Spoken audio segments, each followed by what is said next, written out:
kami daripada kumpulan Nu'al, Nuril dan Alif akan membentangkan tajuk berkenaan kaifiyah dhabtun kullu min alif wasal, alif ibtida' dengan alif naqal daripada kitab Irsyadut Talibin karangan Muhammad Salim Muhaisin. Okey. Jadi insya-Allah saya akan terangkan berkenaan alif wasal dulu. Okey.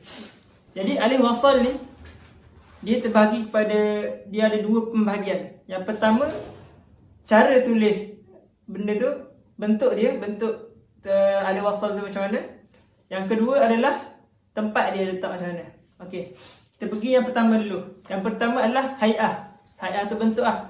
Bentuk. Untuk bentuk ni ada 4 pendapat yang kita tahulah. Yang pertamanya pendapat sebahagian daripada masyariqah. Dia berpendapat bahawa alif wasal ni dia letakkan tanda tu, tanda alif wasal ni iaitu menggunakan huruf ra' sun sad. Ra' sun sad macam ni. Ni ra' sun sad. Kepala huruf sad tu dia cakap tanda alif wasal ni adalah macam ni. Dan inilah yang kita amalkan sekarang. Wa alaihi amalah yang kita amalkan. Lepas tu mazhab yang kedua, sebahagian masyarakat yang lain berpendapat bahawa tanda yang diletakkan adalah dal maqlubah, iaitu huruf dal yang terbalik. Dan terbalik macam ni. Dia macam nombor 7 dalam bahasa Arab. Dal terbalik, dal maqlubah nama dia. Adapun pendapat yang ketiga adalah oleh Ad-Dani. Ad-Dani berpendapat bahawa cara tulis alif wasal itu adalah dengan darah saghirah, iaitu bulatan yang kecil. Macam ni. Bulatan kecil atas alif. Lepas tu pendapat yang keempat, yang terakhir ni adalah pendapat daripada aktsaru maghribah, yakni kebanyakan maghribah, dia berpendapat bahawa tanda dia jarrah. Jarrah ni tanda tolak. Tanda tolak. Macam ni. Okey. Yang tu untuk bentuk. Adapun untuk maudhu' ni tempat, iaitu tempat letaknya huruf-huruf ni, tanda-tanda ni tadi adalah ada, kalau ni kan apa? Tempat tu dia macam ni je. Untuk ra' sun sad, untuk dal maqlubah dengan untuk darah saghirah ni tempat dia fauqa alif, yakni atas alif je.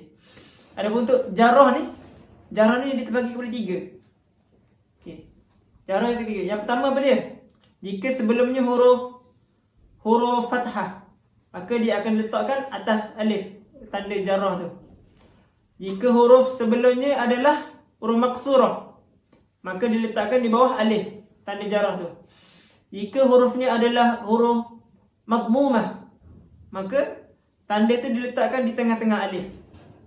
Gitu. Itu saja untuk tempat tu. Okey. Jadi sekarang kita bagi contoh lah. Contoh untuk alif wasal tadi. Okey.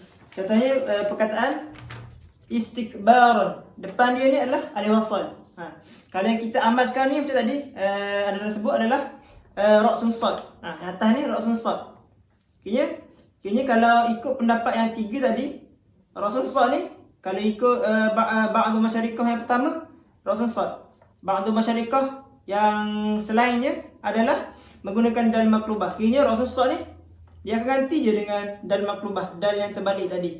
Lepas tu ada pun untuk Ad-Dani, dia ganti ra' sun sad ni dengan bulatan yang kecil. Jadi tu je beza dia. Senang je nak beza. Okey. Jadi contoh untuk nak bagi tengok sikit lah, nak bagi nampak sikit untuk jarrah tadi, kedudukan dia. Dia sama juga macam ni. Macam kat depan ni. Cumanya tanda dia tu, kalau huruf sebelum dia adalah fathah, maka dia akan letak jarrah tu, tolak tu kat bahagian atas. Kalau tanda sebelum dia tu adalah maksurah, maka dia akan letak bawah dia, bawah alif tu.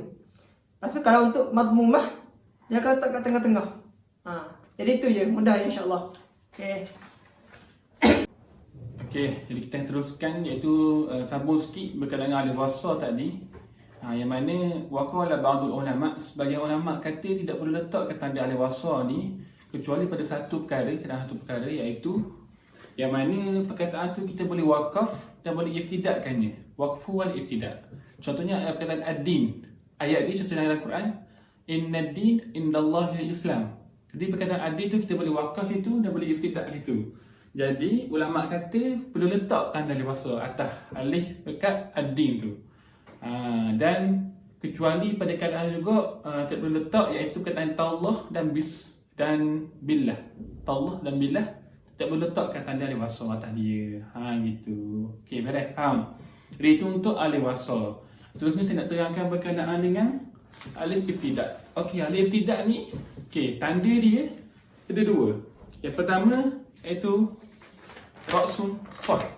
Ra'sun sad. Okey, bentuk dia sama saja macam tanda alif wasl tadi, iaitu ra'sun sad, iaitu kepala sad sama saja.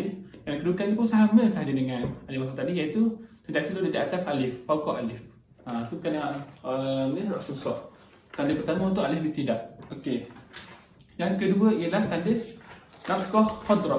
Naqah ni titik, khadra ni hijau. Jadi contoh dia ialah dia bulat, lepas ni hijau tengah tu. Gitu bentuk dia, bulat hijau. Okey. Kedudukan dia ada tiga bentuk. Ada tiga keadaan, iaitu yang pertama, okey, sekiranya di fathah, maka dia akan duduk ke atas. Ni warna biru lah. Asalnya warna hijau lah. Okey. Atas kalau fathah benda, alif tu bawah, dia akan duduk bawah, kasrah. Okey, kalau dia dhammah, dia akan duduk tengah-tengah alif. Ni tengah alif gini. Gitu. Jadi inilah keadaan yang mana kedudukan iaitu naqah khadra untuk alif iftidak. Okey. Sebenarnya saya bagi pada contoh-contoh ayat berkenaan dengan alif iftidak ni. Contoh yang pertama ialah walaqad alimtumul ladzina i'tadaw minkum fis sabt. Iaitu kena alimtumul ladzi. Okey. Kita boleh berhenti dekat alim walaqad alimtum dan boleh mulakan dengan alladzi itu. Jadi bila mana yang alif lam, maka kita kena gambarkan itu fathah. Kita akan mulakan dengan alladzi, fathah ke atas. Jadi tandanya kita akan letak sama ada ra'sun sad ataupun naqah khadra tu, iaitu bulat hijau tu ke atas.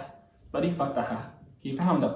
Sebab apa? Sebab dia mula dengan alif lam. Jadi alif lam kena fathah. Okey. Yang kedua iaitu alladzina amanu tabi'un. Jadi amanu tabi'un ni, okey, kita akan berikan amanu, dan at-tabi'un ni kita akan mulakan dengan perkataan ittabi'un. Okey, macam mana nak mula dengan ittabi'un tu? Jadi kita tengok huruf yang ketiga, iaitu alif, ta dengan ba. Ba tu ittabi'un. B ni kemudian ittabi'un. Jadi alif kena bercengang macam kasrah. Kita tandanya kalau ra'sun sad sudah duduk di atas, tapi kalau naqah khadra kasrah kita akan duduk di bawah. Jadi kan duduk di bawah bulat hijau tu duduk bawah ni. Gitu. Faham tak? Okey. Okey, untuk last sekali iaitu ayat Quran, iaitu ya bani Israil azkuru. Okey, ya bani Israil azkuru. Israil azkuru tu kita boleh baca dekat ya bani Israil. Uskuru tu kita dapat askuru ni. Kata uskuru ni kita mulakan yang tengok huruf yang ketiga, iaitu alif, zai dengan kaf. Kaf ni berada depan, maka kita membaca dengan uskuru. Jadi tandanya okey, kalau ra'sun sad kita akan duduk atas juga macam mana sekalipun, bacanya uskuru. Tapi kalau naqah khadra, titik hijau tu kita perlu letakkan di tengah-tengah macam ni. Di tengah-tengah macam ni. Macam ni. Jadi ni baca uskuru. Okey, ingat. Jadi untuk alif iftidak kita ada dua tanda dan ada tempat dia punya letak. Gitu. Okey, beres, faham? Dan tidak sah kita letak tanda tu sekiranya perkataan tu bermula dengan satu huruf di depannya, iaitu contohnya perkataan fa. Okey, sifiri fakul wata. Okey, iaitu fa, kaf dengan lam, waw dengan ta dengan ba. Okey, contoh perkataan fa, fallah, tallah, fallah. Lepas tu katawli li ibnihi, wallah, tallah, billah. Okey, perkataan ni tidak perlu letak tanda alif iftidak. Tidak sah. Okey, ingat bila perkataan tu mula dengan fa, kaf, lam dengan waw, ta, ba, tak boleh letak tanda alif iftidak. Okey, beres. Okey, itu saja untuk alif iftidak. Kita akan teruskan dengan alif naqal. Okey, itu saja dari saya. Okey. Okey, jadi untuk seterusnya adalah alif naqal. Jadi 4 perkara yang kita perlu tahu berkenaan alif naqal ni adalah, yang pertama adalah fi harakah al-manqulah. Yang kedua adalah al-hamzah allati naqalat harakataha. Yang ketiga adalah alamah naqal. Yang keempat adalah, yang paling last sekali adalah maudhu' alamah. Okey, kita pergi pada yang pertama dulu. Yang pertama dia adalah al-harakah al-manqulah, maksudnya baris yang dipindahkan. Okey. Jadi untuk untuk yang pertama ni, sekiranya huruf sebelum hamzah tu adalah huruf mati. Contohnya pada perkataan qad aflaha. Okey, contoh perkataan dia adalah qad aflaha. Okey. Qad ni dan ni huruf mati. Lepas tu hamzah ni dia fathah. Artinya baris hamzah ni dia akan dipindahkan kepada da. Jadi bacaan dia adalah qad aflaha. Okey. Itu untuk yang pertama, yakni harakah al-manqulah. Jadi untuk yang kedua adalah hamzah yang dinaqalkan barisnya. Okey. Okey.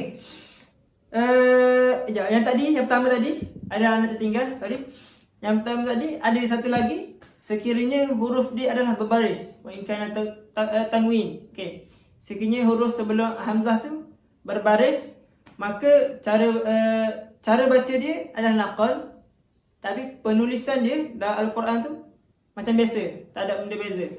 Okey, contoh perkataan dia adalah rahimun ashfaqtum. Cara tulis dia rahimun ashfaqtum, tapi kita baca rahiman ashfaqtum. Okey. Okey, jadi kita pergi yang kedua. Ni memang betul yang kedua. Yang kedua adalah hamzah yang digantikan, dipindahkan baris dia. Contoh dia macam qad aflaha tadi kan.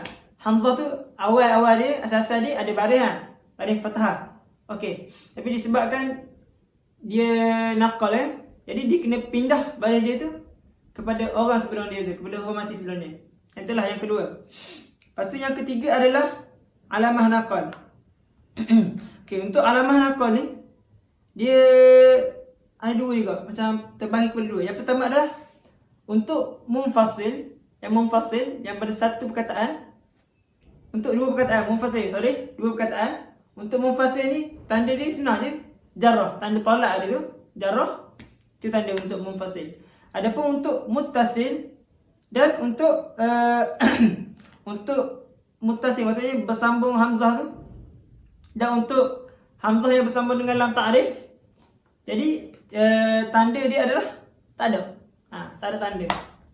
Kini untuk munfasil, dua perkataan, tanda dia adalah jarrah. Untuk muttasil dan lam ta'rif tak ada tanda. Gitu ya. Jadi untuk yang keempat ni adalah tempat di mana kita letakkan tanda-tanda yang anda dah sebut tadi. Okey. Jadi untuk tempat ni, sekiranya hamzah tu hamzah yang tak ada rumah, tak ada perumah. Contoh dia perkataan man amana. Hamzah tu dia duduk seorang-seorang, tak ada rumah. Jadi cara kita letak tanda itu adalah letak di tengah-tengah alif. Tanda jarrah tu kita letakkan di tengah-tengah alif tu. Okey, baca dia mana. Okey, jadi macam salib tu yang kita baca, yang kita dah kelas tu, yang T tu macam T tu. Okey. Jadi yang seterusnya adalah sekiranya hamzah tu ada rumah. Okey. Sekiranya hamzah tu ada rumah, kita tengok pula rumah dia tu macam mana.